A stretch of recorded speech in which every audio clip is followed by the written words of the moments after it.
सूर्य classes centre में आप लोगों का स्वागत है बच्चों।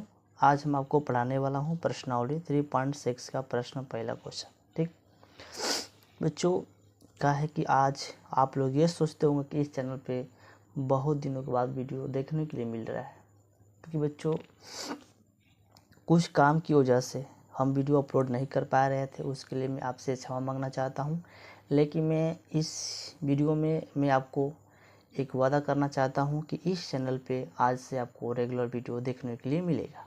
ठीक ना।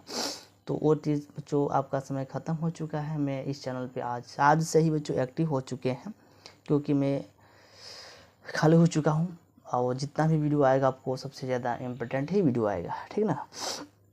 तो प्रश्नावली 3.6 का प्रश्न पहला का, इसमें पहला क्वेश्चन बच्चों हम बताने वाला हूँ इस चैप्टर का। ठीक, दिया है बच्चों, निम्न समीकरणों के युग्म को रैखिक समीकरणों के युग्म में बदल करके हल कीजिए। ठीक ना। हालांकि बहुत इजी क्वेश्चन है, कोई उतना टफ क्वेश्चन नहीं है, बस आपको ध्यान से देखना है। ठीक, चलो जो कोई देखिए, ये बच्चों ये आपका पहला समीकरण है, ये है आपका दूसरा समीकरण। ठीक, समझ रहे हैं आप, ध्यान से देखिए।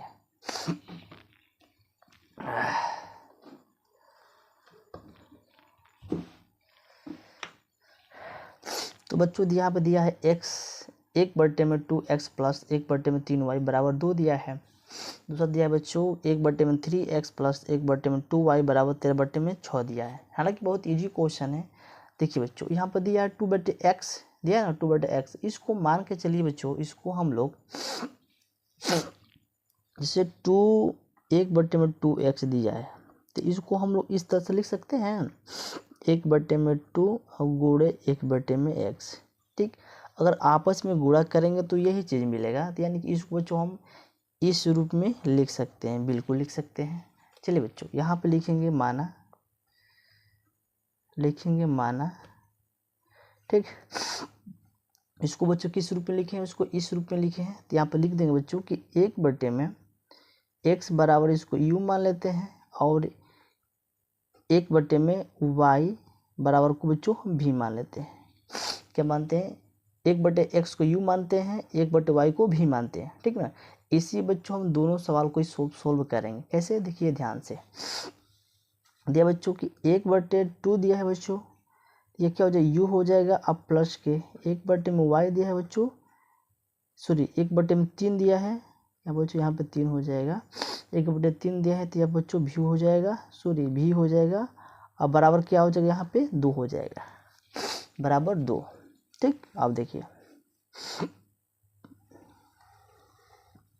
बराबर 2 हो जाएगा। इसको हम सोल्व करते हैं, तो इसको सही तरीके से बच्चों हम लिख देते हैं, लिख देंगे कि u/2 अब प्लस के v/3 अब दिया है, अब बराबर के 2 दिया है, बराबर के 2 दिया है। तो बच्चों यहाँ से हम एलसीएम लेके इसको हल करेंगे। 2 3 के एलसीएम कितना होता है, 6 होता है। इसमें देंगे 2 3 के 6, यहाँ पर 3u हो जाएगा। अब प्लस के 3 दूना के 6, यहाँ पे 2v और बराबर के यहाँ पे 2 दिया है।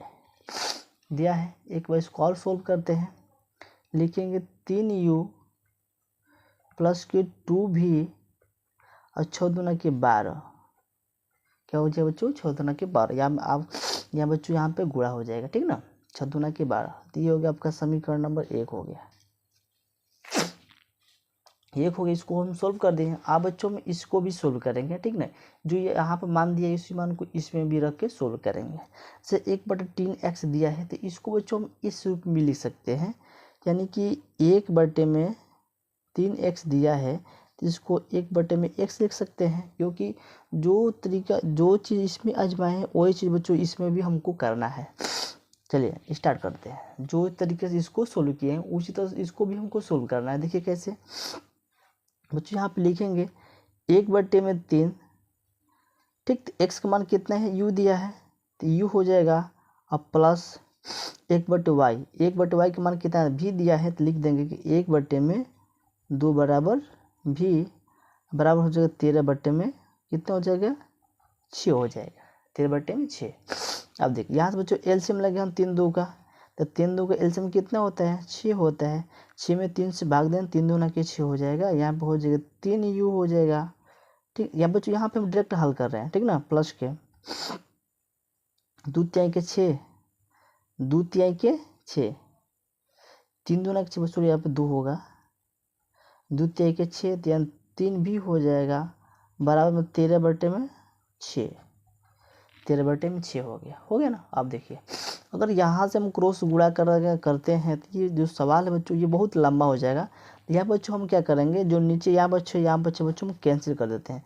आपका क्या बचेगा, 2u बच जाएगा, अब प्लस के 3 भी, और बराबर कितना हो जाएगा 13। ये आपका कितना हो गया, ये दूसरा समीकरण आपको मिल गया। क्या बच्चों, आपका दूसरा समीकरण मिल गया। अब हम क्या करेंगे, इस दूसरा समीकरण को यहाँ पे लिख देते हैं। तो लिखेंगे बच्चों यहाँ पे कि 2u प्लस के 3 भी बराबर कितना दिया है 13। ये आपका क्या है, दूसरा समीकरण है। देखिए बच्चों इस सवाल में ये नहीं कहा गया है कि आप इस सवाल को इस विधि से हल कीजिए।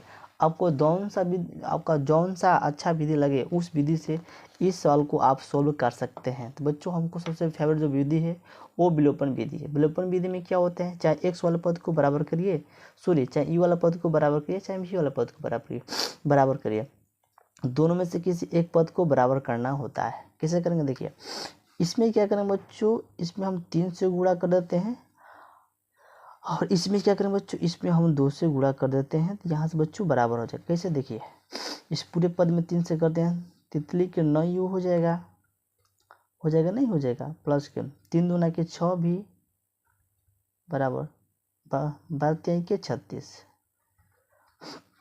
सिम करते हैं 2 दूनी के 4u प्लस के 3 दूना के 6 भी बराबर 13 दूना के 26, 13 दूना के 26। अब यहाँ से बच्चों क्या करेंगे, हम साइन को चेंज करेंगे, साइन को चेंज करेंगे। कैसे, देखिए ये माइनस हो जाएगा, यहाँ पे माइनस और यहाँ पे माइनस, इसको काट देंगे, और 9 में से 4 कटे कितना बचेगा, 5u बच जाएगा, 5u।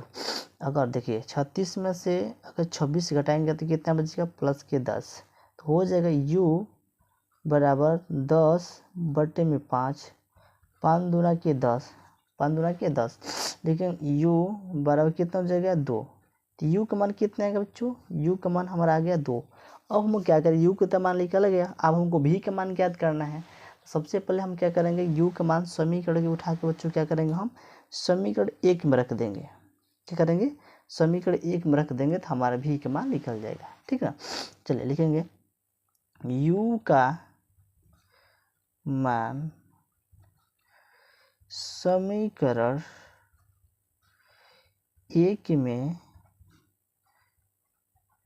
रखने पर, समीकरण 1 क्या है बच्चों, जो हमारा समीकरण 1 है बच्चों यहाँ पे दिया है, आप देख सकते हैं यहाँ पे दिया था बच्चों हमारा 3u प्लस के 2v बराबर कितना है 12। तो u का मान कितना 2 दिया है, तो यहाँ पे लिखेंगे 3 गुणे 2 प्लस के 2v बराबर 12, 3 दूना के 6 प्लस के 2v बराबर 12 हो गया ना। अब देखिए तो 2v को यहाँ पर लाएंगे, तो यहाँ पर 2v यहाँ पे हो जाएगा, लिखेंगे 12, 6 को इधर लाएंगे तो माइनस के 6 हो जाएगा। तो 2v बराबर, अगर 12 में 6 घटाएंगे कितना बचेगा, 6 बच जाएगा। तो यहाँ से आपको हो जाएगा कि v बराबर 6/2, जो कटा देते हैं 2 तिहाई के 6, तो v का मान कितना आ गया, आप देख सकते हैं v का मान हमारा आ गया 3, और u का मान कितना आएगा 2। तो सबसे पहले बच्चों हम क्या माने थे, यहाँ पर माने थे कि 1/x बराबर u माने थे, 1/y बराबर v माने थे। तो इसका भी हमको मान ज्ञात करना है। चलिए बच्चों यहाँ पे हम मान इसका ज्ञात कर लेते हैं बहुत आसानी से, ध्यान दीजिए बच्चों। हम क्या माने थे, हम तो ये माने थे कि अब लिखेंगे, अब माना थे 1/x, इसको u मानते हैं। तो u का मान कितना है बच्चों, u का मान हमारा है कितना है 2 है। तो यहाँ पे लिख देंगे कि 1/x बराबर 2, इसके नीचे कुछ नहीं, तो यहाँ पे 1 मान लेते हैं, ठीक ना, 1 मान लेते हैं। यहाँ से क्या करना है, क्रॉस गुणा करेंगे, इसमें करेंगे, जब इसमें करेंगे बच्चों तो यहाँ पे क्या हो जाएगा, यहाँ पे हो जाएगा 2x हो जाएगा, बराबर यहाँ पे 1 हो गया, इसका मान आंसर क्या आएगा बच्चों, इसका आंसर x बराबर हो जाएगा 1/2। x का मान कितना है बच्चों, 1/2 आया है। ठीक, लिखेंगे फिर से उसको मानते 1/y को क्या मानते बच्चों, भी मानते हैं। तो 1/y का मान कितना था बच्चों, 1/y का मान था हमारा 3, क्या मानते हैं 3। तो इसके नीचे कुछ नहीं, तो यहाँ पे 1 मान लेते हैं, यहाँ भी हम क्रॉस गुणा कर लेते हैं इसमें, तो 3y हो जाएगा और इसके बट्टे में 1 हो जाएगा। लिखेंगे y बराबर 1/3, 1/3। तो यहाँ पे आप देख सकते हैं बच्चों, यहाँ पे y का मान 1/3 आया है और x का मान कितना है बच्चों, यहाँ पे 1/2 आया है। ठीक, तो ये इसका भी मान निकाल दिए और इसका भी बच्चों हम मान निकाल दिए हैं। ठीक बच्चों, आपको इस वीडियो के माध्यम से आपको बता देना चाहता हूँ कि आप लोग एक प्यारा सा कमेंट करके आपको ये बता देना है कि अगर आपको ये वीडियो कैसा लगा। अच्छा लगा तो लाइक में सब्सक्राइब जरूर करिए, अगर अच्छा नहीं लगा तब भी आपको करना है। ठीक है ना, मैं प्रयास करूँगा फिर से अच्छा वीडियो बनाने की। ठीक, तो चलिए बच्चों, मिलते हैं अगले नेक्स्ट वीडियो में, तब तक जय भारत।